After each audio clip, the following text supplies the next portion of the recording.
2005 সালে আমি এসেছিলাম, সুনামগঞ্জে বন্যা হয়েছিল, আমার আসতে লেগেছিল 4.5 ঘন্টার মতন। কিন্তু আজ আমরা দেখি 10 ঘন্টার মতন সময় লাগে। সিলেটের এই পুণ্যভূমির বহু মানুষ আছেন যারা লন্ডনে যাতায়াত করেন, লন্ডন যেতেও এত সময় লাগে না, প্লেনে করে যেতেও। এই হচ্ছে আজকে উন্নয়নের ফিরিস্তি।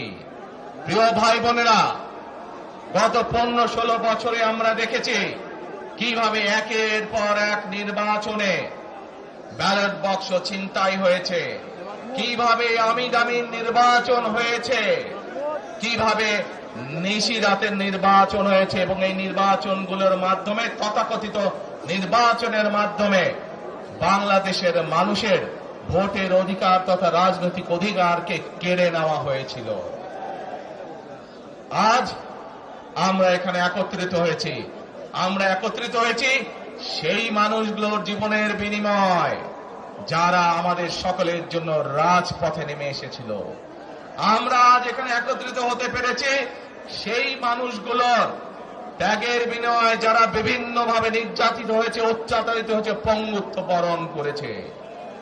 2024 সালের 5ই আগস্ট ছাত্র জনতার অভ্যুত্থানের ভিতর দিয়ে বাংলাদেশের মানুষ 71 সালে যেভাবে দেশকে স্বাধীন করেছিল, 2024 সালের 5ই আগস্ট সেই স্বাধীনতাকে বাংলাদেশের মানুষ রক্ষা করেছে তাদের অধিকারকে প্রতিষ্ঠিত করার জন্য।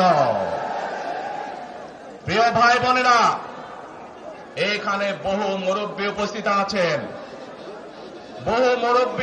আছেন যারা কালের সাক্ষী শহীদ রাষ্ট্রপতি জিয়াউর রহমানের সময় কিভাবে দেশে বহুদলীয় গণতন্ত্র রচিত হয়েছে। বহু ভাই বোনেরা এখানে উপস্থিত আছেন যারা কালের সাক্ষী দেশ ও নেত্রী খালেদা জিয়ার সময় কিভাবে দেশে সংসদীয় গণতন্ত্রের ভিত্তি রচনা করা হয়েছিল।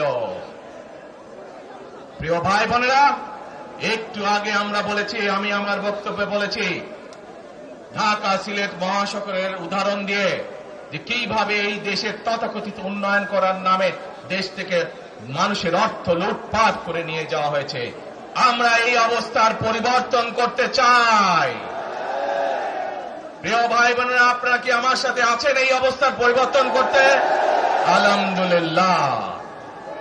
প্রিয় ভাই বোনেরা, আমরা সারা বাংলাদেশের কৃষক ভাইদের পাশে দাঁড়াতে চাই।